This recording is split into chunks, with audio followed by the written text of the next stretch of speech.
Bismillahirrahmanirrahim. Assalamualaikum warahmatullahi wabarakatuh. Innal hamdalillah nahmaduhu wa nasta'inuhu wa nastaghfiruhu wa nastahdihi wa natubu ilayh wa na'udzu billahi min shururi anfusina wa min sayyiati a'malina. May yahdihillahu fahuwal muhtadi wa may yudlil falan tajida lahu waliyyan mursyida. أشهد أن لا إله إلا الله وحده لا شريك له وأشهد أن سيدنا محمدا عبده ورسوله لا نبي بعده اللهم صل وسلم وبارك على نبينا محمد وعلى آله وأصحابه أجمعين أما بعد. Bapak Ibu jamaah subuh yang dirahmati oleh Allah, kita bersyukur bahwasanya Allah masih mengizinkan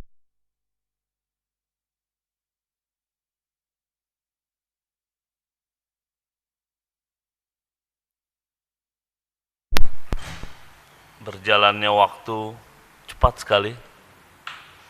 Rasanya belum lama kita Zulhijjah, ketemu Zulhijjah lagi, ketemu Zulhijjah tahun depan, terus tiba-tiba kita meninggal, tiba-tiba kita ketemu malaikat mungkar nakir, tiba-tiba nanti sangkakala ditiup, dikumpulkan di padang mahsyar. Semuanya akan berjalan begitu cepat. Seandainya kita tidak sungguh-sungguh memperbanyak bekal menuju perjalanan yang panjang itu, tentu hari-hari kita menjadi sia-sia. Mari kita memohon kepada Allah, semoga semangat kita beramal saleh, semangat yang terus kuat dan membara di hati kita. Allahumma ij'alna minal ladzina amanu wa 'amilus shalihat wa tawassaw bil haqq wa tawassaw bis sabr. Bapak Ibu yang dirahmati Allah, kalau kita brief perjalanan kehidupan Rasulullah, sejatinya tahapan-tahapan kehidupan beliau itu sungguh sangat luar biasa. Bayangkan beliau lahir sudah tidak punya ayah, dari keluarga yang sangat terpandang, pemimpinnya kaum Quraisy, dan Quraisy adalah kabilah yang paling terhormat di seluruh jazirah Arab. Di Quraisy ada banyak subtribe, kabilah-kabilah, dan subtribe yang paling dihormati adalah Bani Hashim. Dan pada waktu beliau lahir, pemimpin kota Mekah ya kakeknya sendiri. Tapi beliau lahir dalam kondisi yang menyedihkan bagi kebanyakan orang pada waktu itu, karena anak yatim itu posisinya posisi yang sangat dikasihani. Karena nyaris pada waktu itu kebanyakan perempuan memang tidak bekerja. Sehingga kalau seseorang tidak punya ayah seperti tidak punya pegangan. Dalam kondisi semacam itu, tidak lama kemudian juga ibunya meninggal. Baru 6 tahun ibunya meninggal. 6 tahun pun sebenarnya masa 0 sampai 4 tahun beliau lebih banyak tidak bersama ibunya. Beliau bersama pengasuhnya, ibu susunya nama Halimah Sa'diyah. Yang di situ beliau mulai belajar berbicara, dan pelajaran yang didapatkan dari Bani Sa'diyah adalah pelajaran bahasa. Karena orang Bani Sa'diyah ini orang yang terkenal kefasihannya dalam berbahasa Arab. 6 tahun ibunya meninggal bersama kakeknya. Tapi kakeknya juga tidak berumur sangat panjang. Beliau usia 8 tahun kakeknya meninggal. Bersama kakeknya, anak kecil ini selalu diikutkan pada rapat-rapat besar pemimpin Quraisy. Di Mekah pada waktu ada rumah yang sangat besar namanya Darun Nadwah, tempat berkumpul seluruh pemuka-pemuka Quraisy. Anak kecil ini selalu ikut rapat-rapat besar. Bayangkan kalau cucunya Pak Jokowi kira-kira selalu ikut rapat kabinet ya, kira-kira begitulah bayangannya. siapa sih, Jan Etes itu ya, ikut rapat kabinet. Dan anak yang cerdas ini memang merangkum banyak hal. Sering ngobrol dengan kakeknya, pembicaraan yang hanya dibahas sama orang-orang dewasa tentang keputusan kabilah ini, itu, dan seterusnya. 8 tahun kakeknya meninggal, beliau tinggal bersama pamannya. Pamannya orang yang sangat baik, pemuka kabilah, tapi bukan orang yang kaya. Sehingga Muhammad juga harus ikut bekerja kalau ingin dapat jatah makan. Maka beliau mengembala kambing dan seterusnya, dan sudah mulai ikut dagang kecil-kecilan, menjadi sales lah kalau bahasa kita. Sampai kemudian umur 12 tahun diikutkan ke sebuah perjalanan dagang internasional kalau bahasa kita hari ini. Sudah belajar international marketing. Ikut dagang ke Suriah, ke Syams, ke Biladi Syams. Naik ke atas, tapi tidak sampai ke Syam, baru sampai tempat yang namanya Buzrah. Ketemu pendeta Buhairah yang memberikan keterangan-keterangan yang membuat pamannya memutuskan untuk kembali. 16 tahun beliau ikut perang Fijar dan menjadi salah satu anak muda Mekah yang kontribusinya sangat serius. Terus sampai kemudian beliau menjadi pedagang yang sukses, sangat sukses bahkan, sampai kemudian menikah dengan Khadijah, kemudian hidup sebagaimana manusia normal, berkeluarga, punya istri, punya anak yang menyenangkan, hidup bahagia. Fase itu fase di mana beliau kaya raya. Sampai umur 38 tahun kemudian beliau memutuskan untuk tahanus ke Gua Hira, melihat suasana kehidupan masyarakat Mekah yang jauh dari kebaikan. Beliau memilih untuk keluar sebentar dari Mekah, naik ke Jabal Nur, banyak beribadah, berzikir. Tentu pada waktu itu belum dengan syariat Islam karena beliau belum belajar, belum diangkat menjadi Rasul, dan syariat juga belum turun. Tapi kalimat-kalimat zikirnya, wiridnya, penyebutan nama Allah dan seterusnya sudah lazim. Sampai kemudian usia 40 tahun beliau diangkat menjadi Nabi dan Rasul. Menjadi Nabi dan Rasul, pada waktu itu beliau sudah ada dalam posisi sosial, posisi ekonomi yang sangat tinggi. Bahkan di usia 35 tahun sudah mendapat gelar Al-Amin. Semua kebaikan sudah beliau dapatkan. Tapi begitu menjadi Rasul, mengajak kepada Islam, dianggap bertentangan dengan keyakinan orang-orang Quraisy pada waktu itu, maka beliau bukan cuma dikucilkan, tapi beliau dan pengikutnya bahkan diserang, baik secara psikis sampai secara fisik. Di awal-awal dakwah bahkan dari kalangan budak disiksanya luar biasa. Ada kisah Yasir, kisah Sumayyah, kisah anaknya Ammar bin Yasir walaupun tidak sampai meninggal, kisah Bilal bin Rabah dan seterusnya. Terus sampai kemudian dakwah beliau menghadapi tantangan demi tantangan yang makin berat, yang nanti puncaknya adalah ketika diembargo secara ekonomi.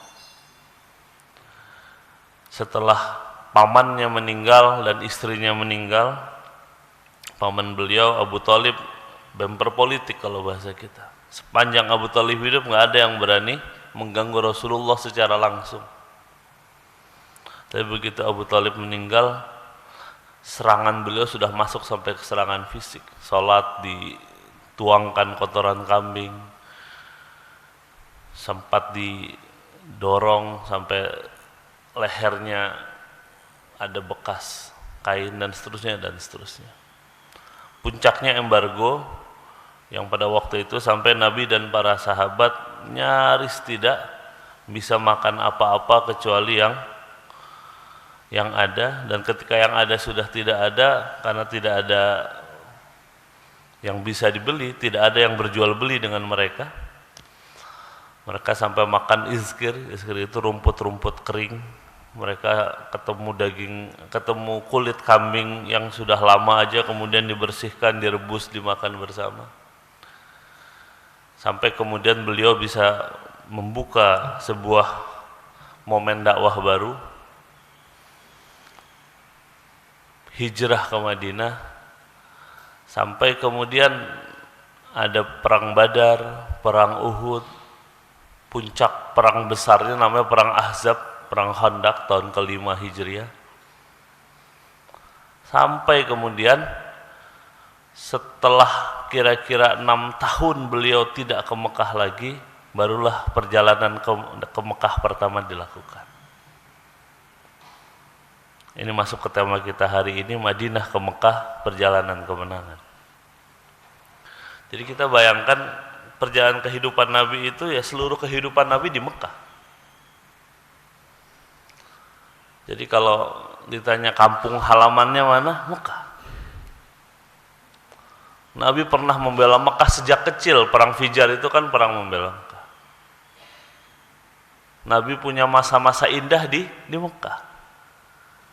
Jatuh cinta, punya anak, membesarkan anak dan seterusnya. Semuanya Mekah. Walaupun pada satu rangkaian masa Mekah bukan tempat yang nyaman untuk beliau tinggali. Tapi seandainya tidak ada perintah hijrah, beliau tetap ingin di Mekah. Ketika perintah hijrah datang, barulah beliau berjalan ke Madinah. Ketika sahabat diizinkan hijrah ke Habsyah, beliau tidak ikut hijrah ke Habsyah. Jadi kita bisa membayangkan betapa perasaan Nabi dan para sahabat itu sekuat itu. Bahkan kalau kita runut sedikit, mundur sedikit, beberapa sahabat itu begitu hijrah sampai ke Madinah, rata-rata semuanya sakit. Sakit karena memang perubahan suhu yang tidak sama, perubahan situasi. Yang kedua memang sakitnya sakit kangen dengan kampung halaman. Kalau Bapak baca kitab sirahnya Ibnu Hisham misalnya, kita ketemu syair-syairnya Bilal bin Rabah, syairnya Abu Bakar, yang menunjukkan betapa dia pengen pulang ke Mekah. Tapi Mekah bukan tempat yang nyaman untuk ditinggali. Dan memang hijrah itu perintah. Kalau sudah perintah ya semuanya berangkat, meninggalkan semuanya. Setelah itu mereka membangun peradaban di Madinah, melewati tantangan-tantangan sampai kemudian mereka membuat sebuah masyarakat yang luar biasa maju, luar biasa berperadaban, ekonominya luar biasa, tatanan kehidupan bermasyarakatnya ditopang oleh piagam Madinah yang sangat luar biasa. Rasulullah sudah menjadi pemimpin yang sangat disegani oleh semua kabilah yang ada di Arab. Apalagi perang Khandaq, bayangkan kaum muslimin waktu itu jumlahnya yang laki-laki hanya 3.000, dikepung oleh pasukan multinasional kira-kira hampir 10.000 jumlahnya dari hampir semua kabilah di Arab, dipimpin oleh Abu Sufyan, dan bisa bertahan. Dan itu menjadi pukulan yang sangat telak buat orang Arab, terutama orang-orang Quraisy yang memusuhi Islam. Setelah itu tiba-tiba suatu malam Nabi bermimpi. Di mimpi itu Rasulullah bertahalul dan menyembelih hewan kurban.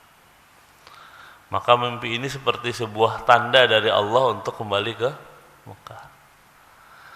Maka Nabi menyampaikan mimpi ini kepada para sahabat, bergeraklah, bersiaplah kira-kira 1.400 orang dari Muhajirin dan juga Ansar untuk pergi ke Mekah. Ini bukan perjalanan yang sederhana, karena dulu ketika Rasulullah dari Mekah ke Madinah perjalanannya luar biasa. Sengaja mencari jalur yang sulit dan seterusnya untuk memastikan tidak dikejar oleh musuh.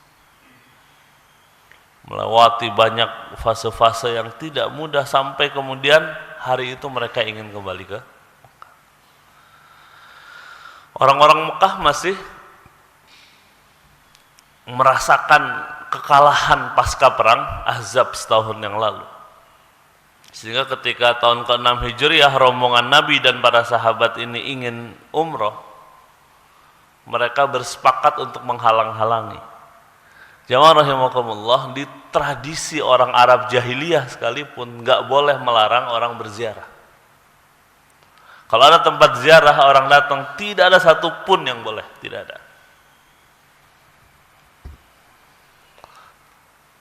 Makanya dulu Abrahah begitu tidak suka dengan tempat yang namanya Ka'bah, karena semua orang dari seluruh Arab itu maunya ke Ka'bah, nggak ada yang mau ke tempatnya dia yang sudah dia bangun begitu indah di Yaman. Maka dia membuat keputusan menyerang Ka'bah. Gagal total. Yang tahun itu dikenal menjadi tahun gajah, yang pada saat yang sama Rasulullah lahir. Jadi tradisi jahiliyah pada waktu itu, orang dari bangsa manapun datang ke Mekah untuk tawaf, untuk sa'i, tidak ada satupun yang bisa melarang. Untuk pertama kali dalam sejarah orang-orang Quraisy, mereka melarang orang untuk datang. Yang dilarang tidak lain dan tidak bukan, yang juga sebagian besar adalah kerabat mereka sendiri, yaitu orang-orang Quraisy. Nabi orang Quraisy, Abu Bakar orang Quraisy, Umar bin Khattab orang Quraisy, dan seterusnya. Kecuali mungkin sahabat-sahabat Ansar dan kaum muslimin yang datang dari kabilah lain. Dan ini menjadi momen yang sebenarnya luar biasa. Mereka juga merasa bersalah. Belum ada sejarahnya. Dan itu tradisi orang Arab sampai hari ini, Bapak Ibu sekalian. Jadi walaupun misalkan ada isu Syiah, Sunni segala macam, nggak ada ceritanya Arab Saudi itu melarang orang Syiah sholat di Ka'bah, nggak ada. Walaupun buat orang-orang, apalagi orang-orang dengan mazhab Hambali secara umum, Syiah Rafidhah ya kafir. Kalau kafir ya mestinya nggak boleh masuk. Tapi kafirnya kan masih dispute gitu. Sehingga faktanya masih banyak orang-orang Syiah yang dibolehkan. Tidak ada larangan dalam proses membuat visa dan seterusnya. Atau kalau Bapak ingin ziarah ke tempat-tempat konflik, misalkan tahun berapa ya dulu, 2000 ya, ketika masih banyak perang Irak zaman dulu gitu. Kalau orang mau masuk ke Irak, paling gampang alasannya mau ngapain ke Irak Utara, ziarah ke makam siapa misalkan, ada ulama siapa, sahabat siapa, ada makam Syekh Abdul Qadir Jailani, mau ziarah, itu sama tentara perbatasan dibolehkan, asal memang gayanya gaya mau ziarah. Biasanya wartawan-wartawan perang zaman dulu salah satu tips untuk bisa menembus daerah-daerah konflik itu alasannya ziarah, karena tradisi orang Arab secara umum tidak akan melarang orang berziarah. Jadi ketika 1.400 orang yang mau umroh ini dihalangi, ini jadi berita besar. Apalagi pada waktu itu Nabi dan para sahabat sudah memakai ihram. Kita kadang-kadang harus bersyukur, Pak. Bapak bayangkan kalau Bapak pakai ihram 14 hari gitu, gimana rasanya, Pak? Kita haji pakai ihram cuma beberapa hari aja rasanya nggak nyaman ya. Rasulullah jalan kaki, kita cuma mau di bis aja dari Zulhulaifah sampai ke, apalagi kalau kita umroh ya, paling pakai kain ihram nggak nyampe 12 jam gitu ya. Dulu Nabi 12 hari, 14 hari berjalan kaki, naik unta.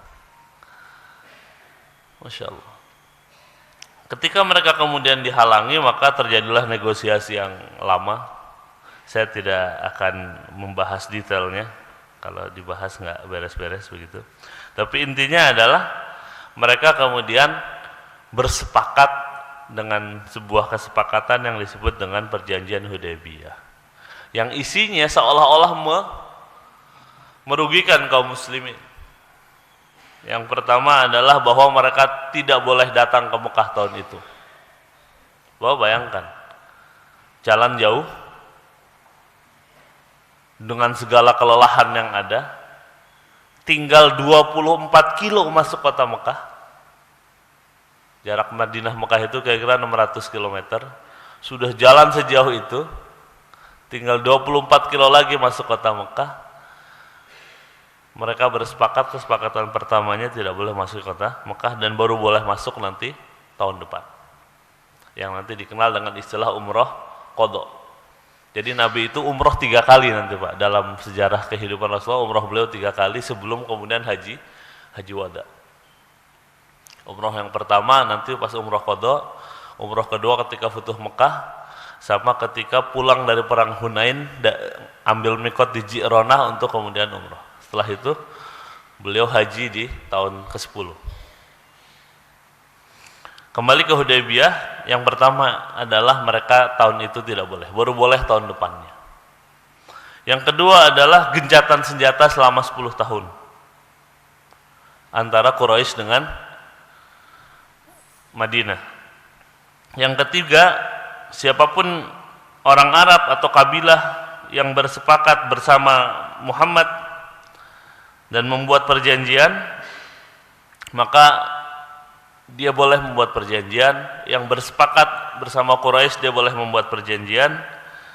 Kalau ada orang Quraisy yang meminta perlindungan kepada kaum muslimin, maka kaum muslimin harus mengembalikan orang itu ke Quraisy. Tapi sebaliknya, kalau ada orang Quraisy yang melarikan diri dan meminta, ada orang muslim yang meminta perlindungan, maka boleh nggak dikembalikan.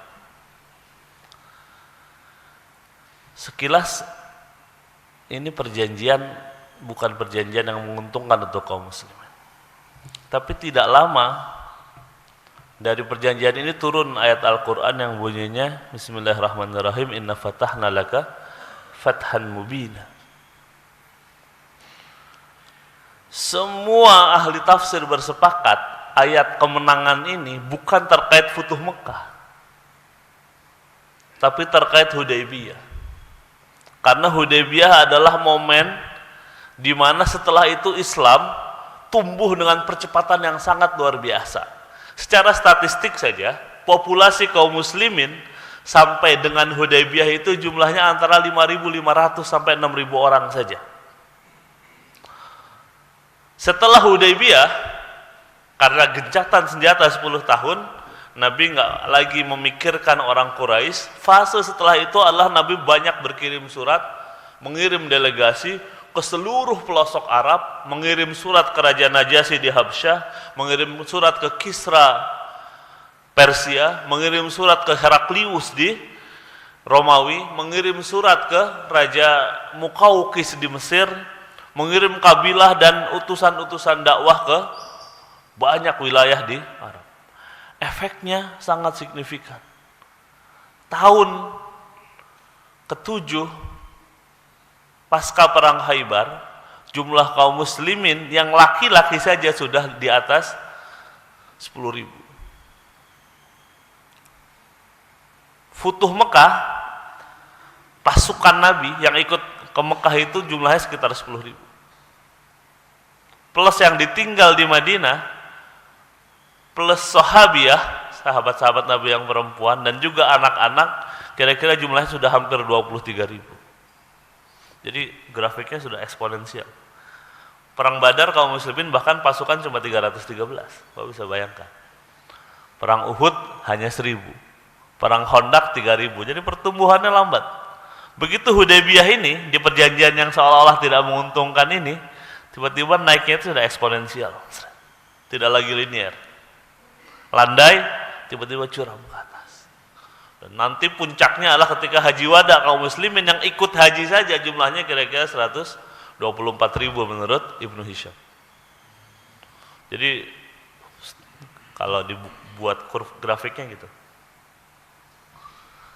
Jadi Hudaybiyah ini momen kemenangan. Jadi ketika kita seolah-olah kalah, bayangkan udah ada jalan jauh nggak boleh masuk ke Mekah. Kalau kita bersepakat dengan seseorang dan kemudian orang itu meminta perlindungan kepada kita, maka mesti dikembalikan ke orang Quraisy. Dan pada waktu itu kejadiannya persis di depan mata. Waktu itu tokoh Quraisy yang bersepakat dengan Nabi namanya Suhail bin Amr. Suhail ini punya anak namanya Abu Jandal. Abu Jandal masuk Islam. Dan ketika masuk Islam dia dikurung dan disiksa. Dia berhasil kabur. Dan kemudian karena tahu Nabi dan para sahabat ada di tempat yang dekat dari Mekah, yaitu di Hudaybiyah, maka dia sampai ke sana dalam keadaan penuh luka, bekas disiksa. Tapi perjanjian baru saja ditandatangan. Maka pada waktu itu Abu Jandal yang berteriak minta tolong, ya Rasulullah, ya Muhammad, wahai kaum muslimin, tolong bela saya.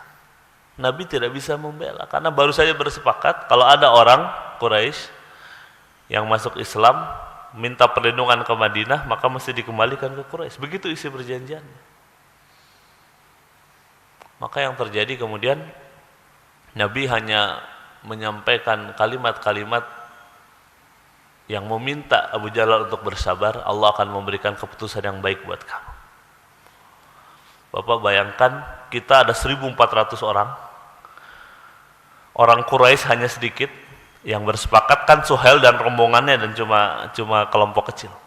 Jadi kalau waktu itu Nabi ingin melanggar perjanjian, dibunuh itu semua utusan Quraisy, atau perang bahkan hari itu, mungkin semua sahabat juga udah siap berperang. Apalagi sebelumnya, beberapa hari sebelum perjanjian ini kan Nabi dan para sahabat berbaiat, namanya Baiatur Ridwan, ketika Utsman yang diutus ke Mekah nggak balik-balik. Jadi dramanya luar biasa itu, Pak. Mereka mengirim Utsman untuk bernegosiasi supaya boleh masuk. Utsman ditahan di Mekah. Maka karena nggak pulang-pulang, mereka bersepakat. Mereka bersumpah, kalau sampai Utsman dibunuh, maka mereka akan menuntut balas atas kematian Utsman bin Affan. Jadi bayangkan semangat yang menggelora demikian. Kemudian Suhail datang membuat perjanjian, ada Abu Jandal yang begitu. Sampai Umar itu marah, Pak. Ya Rasulullah, bukankah kita di pihak yang benar? Ya. Ya Rasulullah, bukankah kalau kita berperang kita syahid dan mereka masuk neraka? Ya. Terus kenapa begini ya Rasulullah? Nabi diam saja. Umar datang ke Abu Bakar, wahai Abu Bakar, bukankah kita yang benar, mereka yang salah, dan seterusnya, dan seterusnya. Kita bayangkan ekspresi dan emosi yang ada pada waktu itu. Tapi tentu perjalanan sejarah, seandainya pada waktu itu terjadi pertumpahan darah, nggak seperti hari ini. Seolah-olah kalah. Tapi efek dari perjanjian ini yang pertama adalah mereka menjadi merasa aman karena tidak harus berperang dengan orang Quraisy. Karena yang selalu semangat menyerang kan orang Quraisy, dari Badar, Uhud, Khandaq dan seterusnya. Dan efeknya adalah tadi penambahan jumlah kaum muslimin, banyak kaum muslimin yang kemudian banyak kabilah Arab yang bergabung dengan kaum muslim. Dan yang menarik, orang semacam Abu Jandal itu kemudian dia keluar dari kota Mekah, membuat perkumpulan orang-orang yang terbuang, kira-kira kalau bahasa kita hari ini, yang mereka kerjaannya mengganggu orang-orang Mekah, Pak. Dan itu jumlahnya banyak, ratusan orang yang masuk Islam, tapi karena tidak boleh ke Madinah, ya udah dia menyingkir saja. Nanti ada saatnya kembali ke Madinah. Dan ketika kaum muslimin jumlahnya semakin besar, terjadi sebuah peristiwa di mana kemudian orang-orang Quraisy mengingkari kesepakatan Hudaybiyah. Waktu itu kaum muslimin jumlahnya sudah 10.000. Maaf, kepotong dikit ya. Jadi tahun 6 gitu, tahun 7 umrah wada.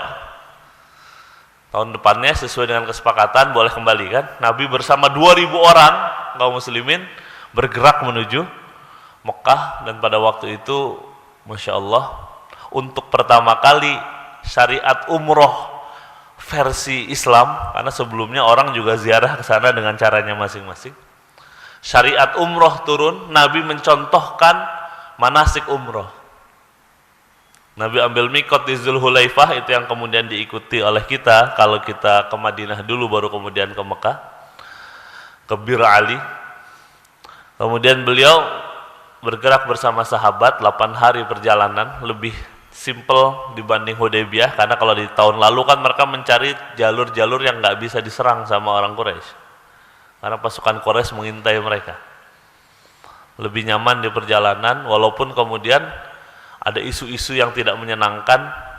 Orang Madinah itu dianggap membawa virus, banyak penyakit, sehingga sampai Nabi kemudian memerintahkan 3 putaran tawaf pertama mereka berlari-lari kecil. Bahkan kalau kata sirahnya Ibnu Ishaq, mereka nyaris berlari, ramal istilahnya, lari-lari kecil sebenarnya. Kalau itu 3 putaran pertama itu seperti orang berlari. Dan Nabi memerintahkan, ini pertama kali syariatnya ada di situ, untuk membuka kain ihramnya, kelihatan lengan kanannya. Sahabat Nabi badannya bagus-bagus, kira-kira begitu. 3 putaran pertama lari, kemudian, dan itu awal pertama kali orang-orang Quraisy. Orang Quraisy pada waktu itu mempersilahkan orang Islam 3 hari di Mekah untuk beribadah. Sebagian orang Quraisy menjauh dari Mekah, sebagian tetap di Mekah. Banyak yang berkumpul di Darun Nadwah, di rumah besarnya orang-orang Quraisy. Sebagian melihat tata cara umrohnya kaum muslim. Kemudian mereka pulang. Nah, di tahun ke-7 itulah terjadi pengkhianatan besar. Sementara Nabi waktu itu pasukannya baru menang besar di perang Khaybar melawan Yahudi dengan kemenangan yang luar biasa. Kemudian orang Quraisy pada waktu itu punya sekutu namanya Bani Huza'ah. Ada Bani Huza'ah yang sekutunya Quraisy, ada Bani Bakar sekutunya. Ada pelanggaran terhadap sebuah perjanjian, maka begitu mereka melanggar, mereka yang takut sebenarnya ketika mereka membunuh kabilah musuh mereka di tanah haram. Pembunuhan di tanah haram itu nggak boleh, dari zaman dulu juga nggak boleh. Ada bulan haram, ada tanah haram, nggak boleh. Orang Arab kalau lagi perang ketemu bulan haram, selesai perangnya Pak. Nanti setelah Muharram masuk Safar, udah boleh perang lagi lanjutin. Mereka menghormati bulan haram. Jadi masuk tahun ke-8, Rasulullah dan para sahabat kemudian kembali ke Mekah untuk kemenangan yang luar biasa yang disebut dengan Futuh Mekah, pembukaan kata Mekah. Itu adalah perjalanan ketiga Rasulullah ke Mekah. Jadi tadi judulnya Madinah Mekah, perjalanan kemenangan. Pertama adalah Hudaybiyah yang menjadi awal dari kemenangan. Kedua, perjalanan umroh wada yang betul-betul menakjubkan. Bapak Ibu bayangkan waktu itu jumlah orang itu nggak banyak, dan orang dulu ziarah ke Baitul Haram itu rombongan-rombongan kecil. Kalau ada 2.000 orang datang ke sebuah tempat dan mereka bertalbiyah bersama-sama dengan talbiyah yang baru. Dulu ada talbiyah tapi kalimatnya bukan seperti talbiyahnya kaum muslimin. Syariat talbiyah itu Nabi ajarkan, labbaik Allahumma labbaik, labbaik la syarika lakal baik, innal hamda wa ni'mata lakal mulk la syarika lak. Itu kalimat yang Nabi ajarkan di tahun ke-6 ke-7 Hijriah ini. 2.000 orang. Dan mereka Nabi meminta untuk dibaca dengan keras, out loud, mesti keras. Jadi efek syiarnya itu luar biasa. Dan ini betul-betul menggetarkan orang Mekah, Pak. Kita tidak sedang show off ke orang Mekah. Kita sedang berbahagia dengan talbiyah kita. Tapi kebahagiaan kita itu membuat orang Mekah itu udah minder. Sofwan bin Uyainah, Ikrimah bin Abi Jahal udah berpikir, udahlah selesai kita. Udah pasti kalah. Plus tiba-tiba ada pengkhianatan. Udah. Begitu mereka berkhianat, selesai. Bahkan Abu Sufyan itu sampai sengaja datang ke Madinah untuk ketemu Muhammad. Untuk apa? Untuk nanya, mau apakah akan merespon nggak pengkhianatan ini? Orang-orang Mekah, orang Quraisy sudah merasa bersalah dengan membunuh sekutunya, alainya Madinah di tanah haram. Itu udah kesalahan luar biasa. Melanggar Hudaybiyah. Kalau melanggar perjanjian pada waktu itu boleh diperangi. Dan pada waktu itu kaum muslimin sudah 4 kali lipat jumlahnya dibanding ketika sedang membuat perjanjian Hudaybiyah. Ini bukan kekuatan kecil lagi. Plus tahun ke-7 ketika umrah sudah bikin keder orang Quraisy. Jadi begitu pengkhianatan terjadi, menjelang Ramadan sampai sengaja itu Abu Sufyan datang ke Madinah untuk ngecek, datang ketemu Nabi. Nabi cuekin aja.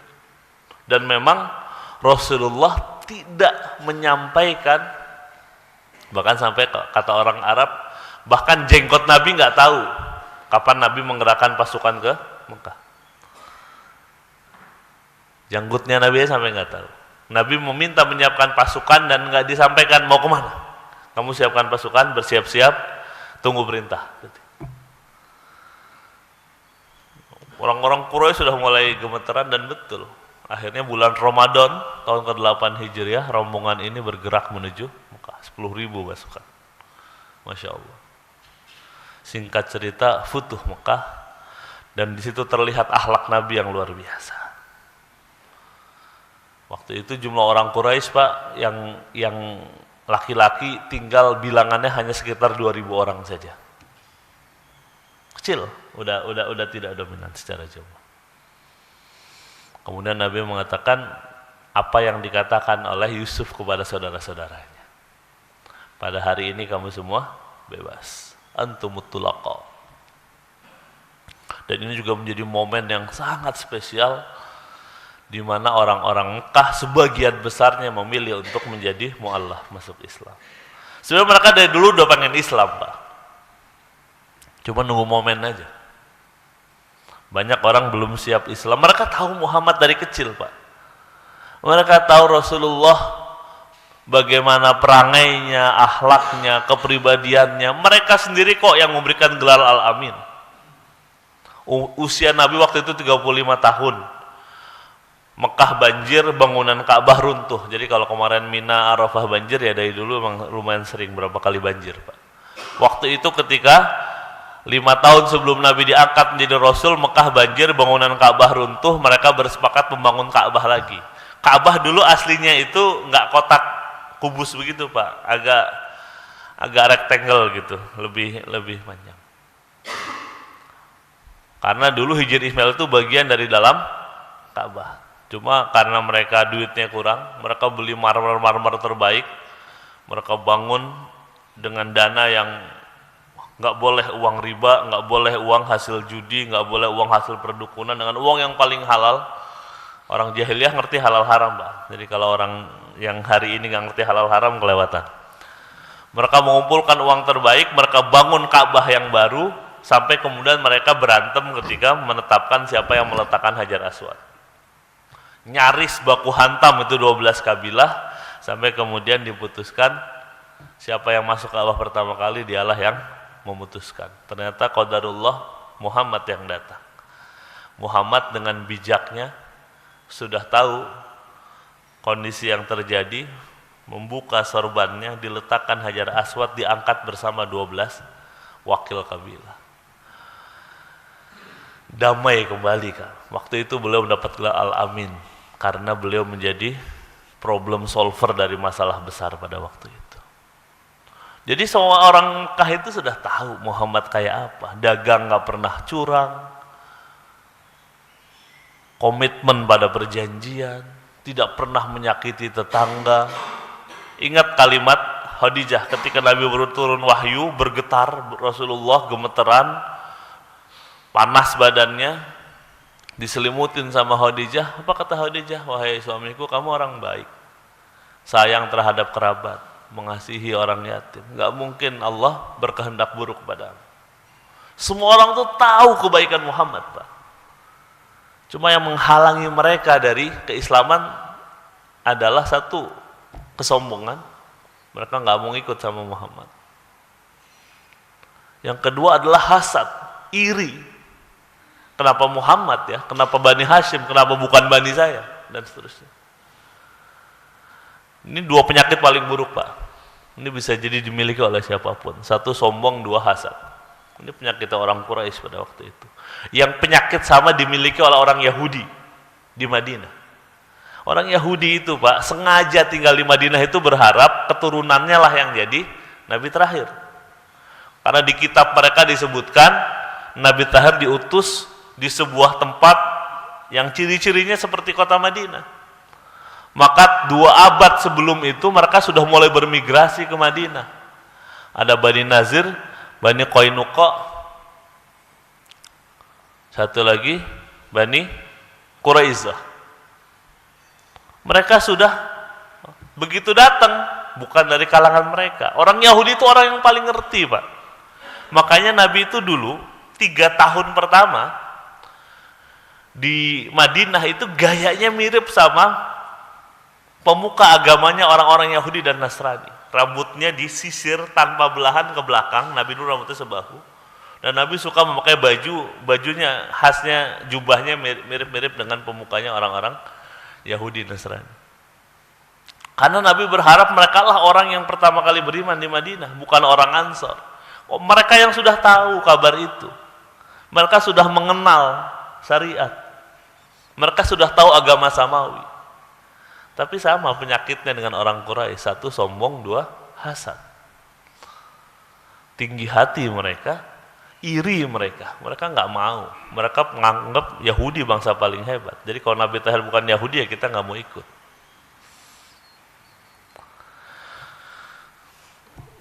Begitu yang terjadi. Kita kembali ke Futuh Mekah. Nabi kemudian membebaskan semuanya. Semua orang masuk Islam termasuk Abu Sufyan. Maka Masya Allah, ini kemenangan yang ketiga. Nanti kemenangan yang keempat adalah perjalanan Nabi dari Madinah ke Mekah dalam sebuah proses yang nanti kita kenal dengan Haji Wada, Haji perpisahan. 124 orang hadir wukuf di Padang Arafah mendengarkan khutbah Nabi.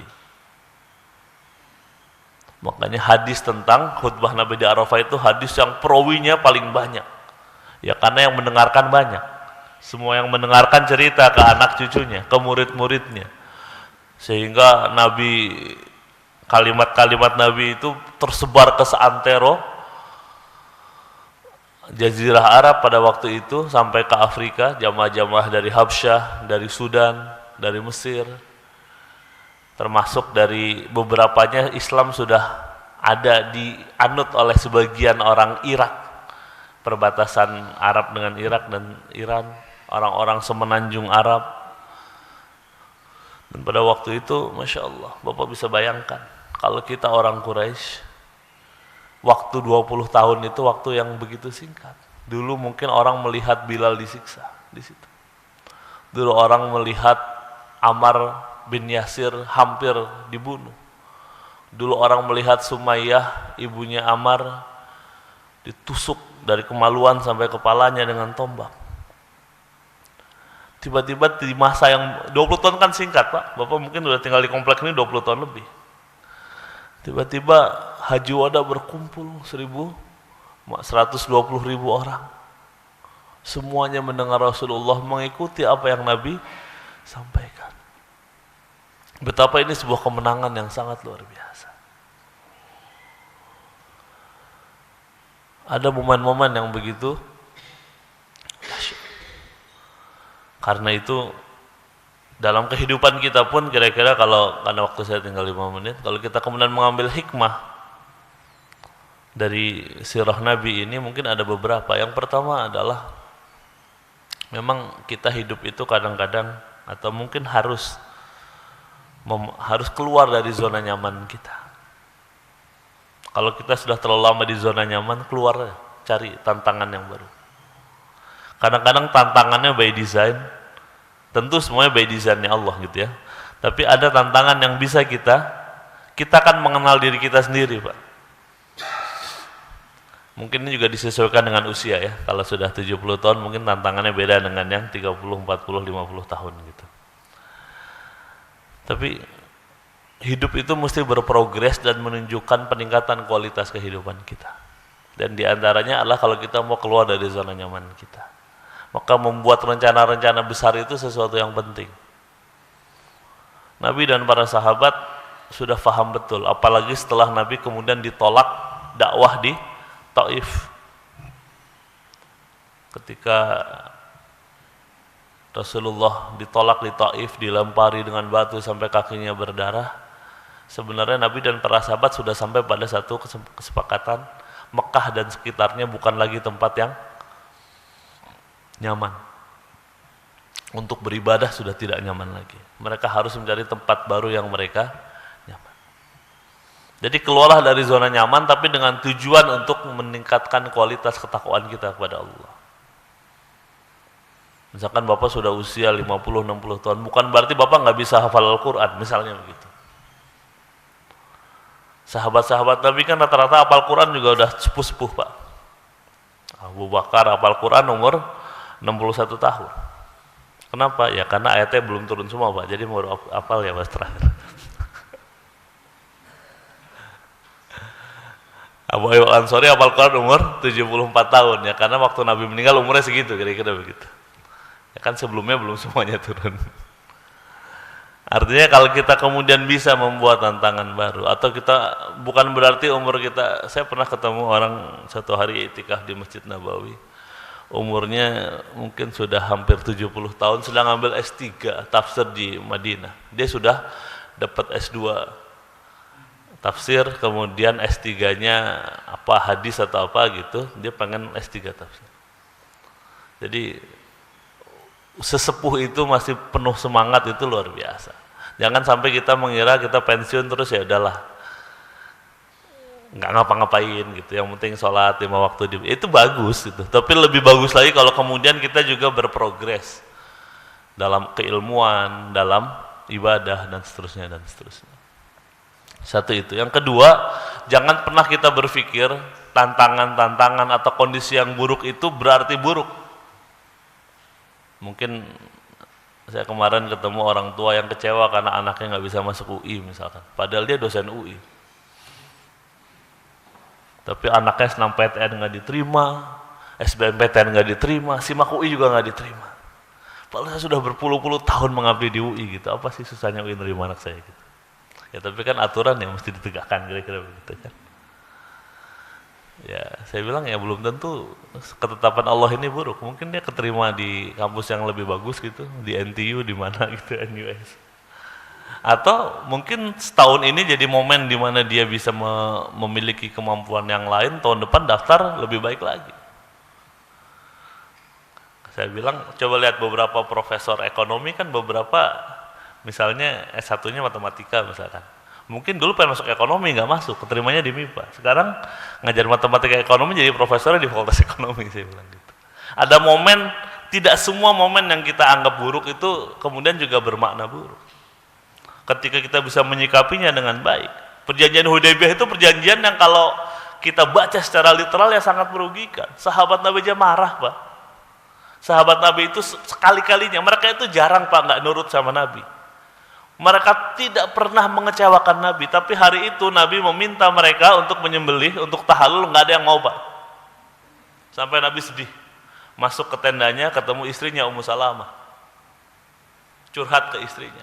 Ummu Salamah bilang, ya Rasulullah, keluarlah tahallul sembelih, nanti orang ngikutin. Kalau cuma perintah lisan nggak didengerin, praktekkan aja. Ummu Salamah ini memang istri yang brilian, istri yang cerdas. Nabi mengikuti saran Ummu Salamah. Nabi keluar, tahallul, potong. Maka baru semua orang yang datang melakukan apa yang Nabi contohkan. Tapi kita lihat ekspresi kekecewaan sahabat itu sedemikian rupa itu, Pak. Jarang-jarang sahabat itu diperintah Nabi itu pakai mikir-mikir gitu, nunggu. Tapi orang lagi marah, Pak, orang lagi kecewa gitu. Nabi pun nggak bisa menyalahkan. Bapak nasihatin anaknya lagi kecewa gitu, Pak. Jadi dia nggak bakal nurut sama Bapak. Sahabat-sahabat Nabi mau praktekkan setelah Nabi melakukan baru mereka mengikuti. Tapi kita baca betapa kekecewaan itu luar biasa. Tapi nggak nyampe setahun kemudian mereka melihat bahwa perjanjian itu perjanjian yang penuh dengan keberkahan. Skenario Allah yang luar biasa untuk mereka bisa menjadi penguasa dunia, karena itu titik baliknya kaum muslimin, Pak. Setelah itu pertumbuhan kaum muslimin itu begitu, Pak, eksponensial gitu, secara grafis. Setelah itu Nabi meninggal sudah 140.000, Abu Bakar naik. Abu Bakar tahun pertama banyak pemberontakan sedikit, agak terhambat pertumbuhan populasi kaum muslimin. Tahun kedua sudah naik lagi. Zaman Umar bahkan sudah menguasai 10 juta kilometer persegi. Jumlah kaum muslimin sudah lebih dari 5, sekian juta orang di era awal. Masuk ke eranya Utsman lebih luar biasa lagi, sempat terhambat di masa fitnah ketika Utsman meninggal. Masuk eranya Ali bin Abi Thalib, ekspansi luar biasa, ibu kotanya pindah. Masuk Umayyah, pindah lagi ibu kota dari Irak ke Damaskus. Balik lagi ke Baghdad di era Abbasiyah, kaum muslimin terus menunjukkan peran yang luar biasa. Titik baliknya sesuatu yang kadang-kadang kita anggap buruk.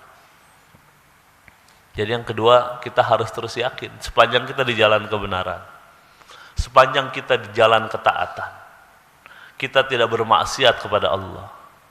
Kadang-kadang ada bagian-bagian kehidupan yang mungkin tidak menyenangkan, tapi insya Allah ketika ketaatan, kebaikan adalah bagian utama kehidupan kita, Allah tidak akan pernah menyanyiakan kebaikan kita. Itu justru menjadi titik kebaikan yang kita tidak duga-duga. Dan itu yang terjadi di zaman itu. Jadi perjalanan Madinah ke Mekah 4 kali Nabi lakukan, semuanya itu momen-momen kemenangan yang sangat dahsyat. Itu milestone perjalanan sejarah kaum muslimin yang berdampak sangat luar biasa. Mungkin itu kira-kira 2 hikmah yang bisa kita bahas. Hikmah yang lain mungkin silahkan dielaborasi dan dipikirkan sendiri. Mungkin itu saya. Baik, Pak Zainal. Terima kasih. Silahkan kalau ada yang mau menambahkan. Muhammad, mudah-mudahan kita bisa memetik poin-poin penting perjalanan Rasulullah Muhammad SAW. Kami persilakan untuk ada ibu-ibu, silakan ibu-ibu, singkat.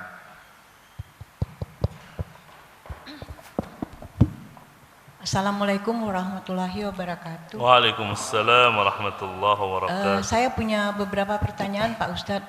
Kalau tidak salah tadi disebutkan oleh Bapak MC bahwa Pak Ustadz mempunyai background pendidikan ekonomi yang sangat sophisticated.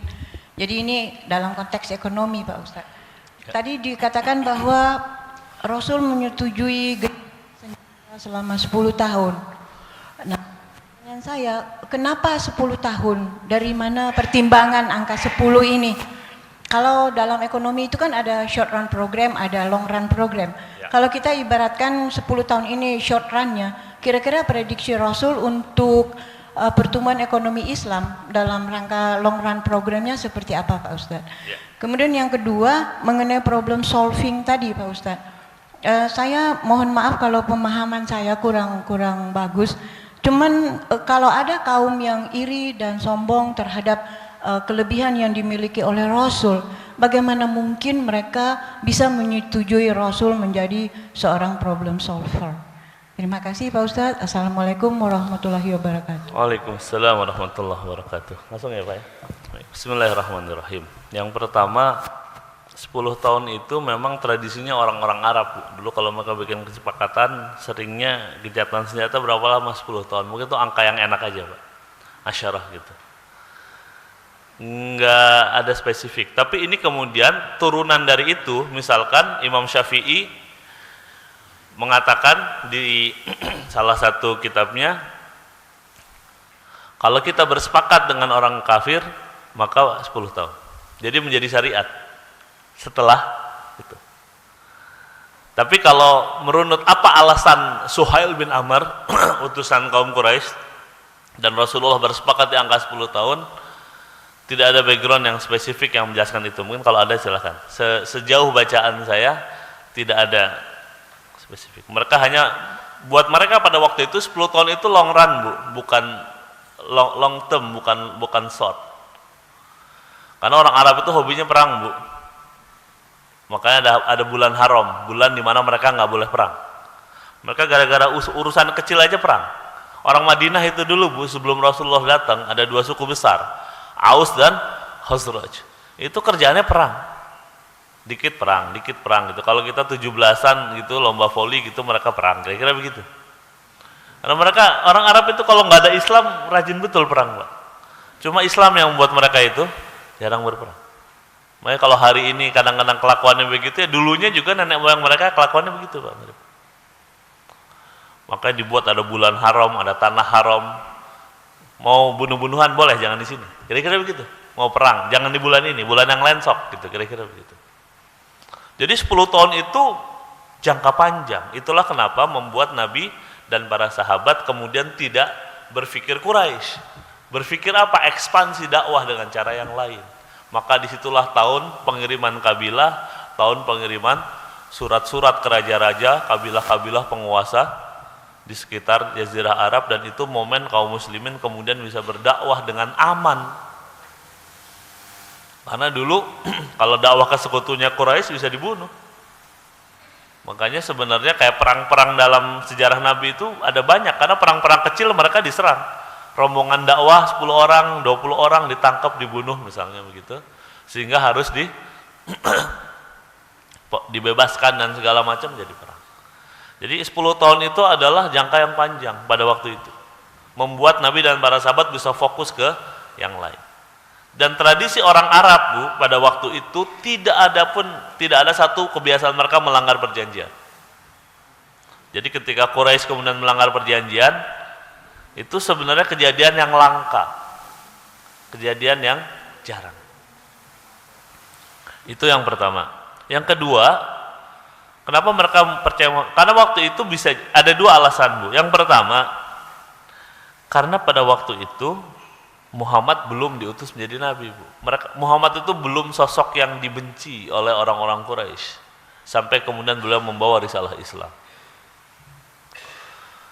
Bahkan nabi orang yang sangat disegani, nabi itu mewakili semua kebaikan, Bu.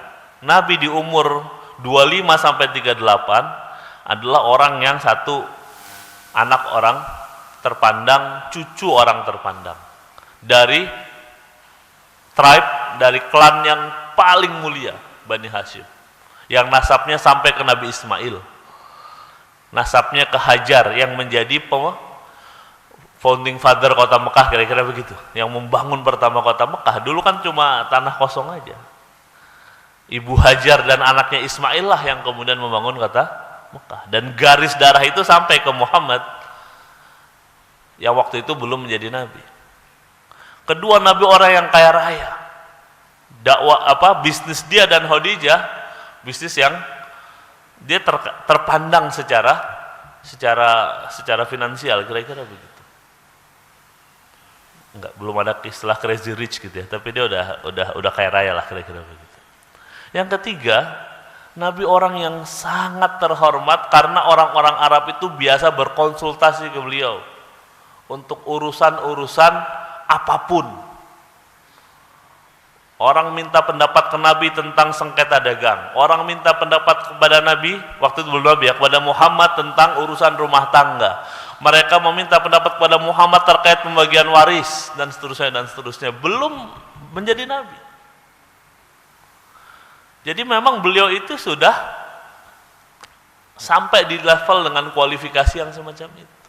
Cuma ketika risalah datang, kemudian beliau membawa Islam yang itu bertentangan dengan tradisi paganismenya mereka.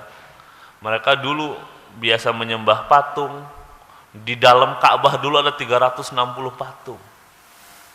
Nabi membawa ajaran monoteisme, tauhid, yang berbeda betul dengan keyakinan yang mereka pelajari selama ini. Waktu itu pemuka kabilah nggak cuma Bani Hashim. Mereka menyangka itu juga, makanya ingat kalau tahun ke-10 kenabian, orang-orang Quraisy sudah makin kesel, akhirnya dia minta Abu Thalib buat menyampaikan. Abu Thalib sampaikan kepada Muhammad, kalau dia pengen dakwah ini, dengan dakwahnya dia pengen jadi orang nomor 1, kita jadiin orang nomor 1. Tapi jangan dakwah lagi, jangan mengganggu Tuhan-Tuhan kami. Kalau dia pengen dengan dakwah ini pengen paling kaya, kita kumpulin harta kita, dia paling kaya di antara kita. Kalau dia pengen perempuan yang paling cantik, kita bisa bikinlah Miss Mekah gitu, cari yang paling cantik jadi. Tapi kata Nabi kan nggak begitu. Wahai pamanku, seandainya mereka meletakkan matahari di tangan kananku, bulan di tangan kiri, seandainya pun bisa, maka aku tidak akan pernah menghentikan dakwah ini sampai Allah menetapkan berhenti atau aku mati karenanya. Keteguhan inilah yang kemudian membuat Abu Thalib mengatakan, wahai ponakanku, teruslah berdakwah, sepanjang saya hidup saya akan menjadi pembela kamu. Selesai. Jadi kembali ke tadi, usia 35 pada waktu itu memang beliau orang yang sudah sangat didengarkan. Yang kedua, Muhammad SAW itu tidak pernah sekalipun membuat keputusan yang merugikan pihak lain. Tidak ada dalam sejarah kehidupan Nabi di mana Nabi menyelesaikan sengketa yang diputuskan itu kecewa. Misalkan satu kisah saja. Bapak tahu Nabi punya anak angkat namanya Zaid bin Harithah. Zaid ini budak yang dihadiahkan kepada Nabi oleh Khadijah istrinya. Nabi sayang sama anak ini seperti menyayangi dirinya. Maka sampai orang anggap Zaid itu anaknya Nabi. Sampai nanti di Madinah turun ayat larangan mengaku ayah ke yang bukan darahnya itu nanti belakang. Makanya orang-orang Madinah itu nganggap Zaid itu anak Nabi, bahkan Usamah itu cucu Nabi sampai turun ayat itu. Waktu itu karena dia budak, suatu hari paman dan bapaknya Zaid datang pada Muhammad. Untuk apa? Untuk menebus. Kemudian apa kata Rasulullah? Terserah Zaid aja. Kalau dia mau pulang bareng bapaknya silahkan, kalau mau bareng saya juga boleh. Waktu itu Nabi sedang di Ka'bah, datengin bapak sama pamannya. Waktu itu Zaid masih kecil, sekitar 13-14 tahun. Maka kemudian pulanglah mereka ke rumah Nabi. Zaid ini tinggal di rumah Nabi. Bayangkan anak kecil ketemu bapaknya, pamannya. Tapi anak kecil ini sudah bahagia betul bersama Nabi. Sehingga begitu ditanya milih pulang bersama bapaknya atau tinggal bersama Nabi, Nabi memberikan pilihan itu. Nabi nggak mau ditebus, kalau ambil aja. Padahal pada waktu itu budak itu salah satu properti yang harganya mahal, apalagi kalau budaknya terampil dan hebat. Tapi kemudian Zaid mengatakan saya memilih bersama Muhammad. Bapak bayangkan kalau bapak jadi bapaknya Zaid, kecewanya pasti luar biasa. Apa reaksi Nabi? Nabi langsung mengajak Zaid, pamannya dan bapaknya ke Ka'bah dan membuat pengumuman. Mulai hari ini Zaid adalah anak saya. Dan pada waktu itu tradisi jahiliyah masih membolehkan. Panggil hari ini dia namanya Zaid bin Muhammad. Resmi dia saya angkat sebagai anak. Sehingga bapaknya ini dan pamannya pulang ke kampungnya, ini bukan orang Quraisy, dengan bahagia. Kenapa? Karena anaknya sudah menjadi, darahnya udah jadi darah biru, kira-kira begitu. Secara status sosial sudah meningkat, dan kemudian Nabi juga mengatakan, kamu boleh datang ke sini kapanpun untuk menengok anak kamu, anaknya juga boleh pulang, nanti boleh balik lagi. Bayangkan, sebuah keputusan yang sangat membahagiakan. Bahkan orang kecewa aja nggak ada, Bu. Nggak ada cerita orang kecewa terhadap keputusannya Muhammad tuh waktu itu nggak ada. Dan Nabi tidak akan membiarkan orang kecewa gara-gara keputusannya dia. Jadi ketika wajah ayah dan paman itu sedih dengan keputusan anaknya yang memilih bersama Muhammad, jadi bapak ibu bisa bayangkan betapa akhlak Nabi itu luar biasa. Sampai anak sekecil itu aja sudah membuat keputusan, dibanding pulang mendingan di sini aja, kira-kira begitu. Karena merasa dapat kebaikan, kasih sayang yang luar biasa. Tapi Nabi tahu orang kecewa itu harus diobati, maka diajak bareng. Maka sejak itu orang menyebutnya Zaid bin Muhammad. Terus sampai dakwah Islam masuk, Nabi diutus menjadi Rasul, sampai kemudian surat Al-Ahzab mengingatkan, nggak boleh. Makanya sejak itu namanya kembali menjadi Zaid bin Harithah. Kata Abdullah bin Umar, anaknya Umar, seandainya nggak ada ayat itu, kami tuh nggak tahu kalau Zaid itu bukan anaknya Rasulullah. Kita bisa bayangkan sebegitunya hubungan mereka. Jadi Rasulullah orang yang tidak pernah sekalipun membuat keputusan yang mengecewakan orang-orang yang dibuat keputusan terkait dengan beliau. Jadi wajar beliau itu problem solver. Semua orang tuh akan oke dengan apapun keputusannya. Kalau kita bisa menjadi leader yang semacam itu, bisa menjadi ayah yang semacam itu, rasanya memang luar biasa. Mungkin itu Ibu jawabannya. Allah a'lam bishawab. Baik, kelihatannya waktu sudah cukup ya. Baik. Insya Allah kita Lanjutkan di kesempatan lain. Mohon maaf yang pertanyaannya belum kami tampung atau belum diberikan jawaban. Mari kita tutup kaji ini dengan tasbih kafaratul majlis. Subhanakallahumma wa bihamdika asyhadu an la ilaha illa anta astaghfiruka wa atubu ilaik.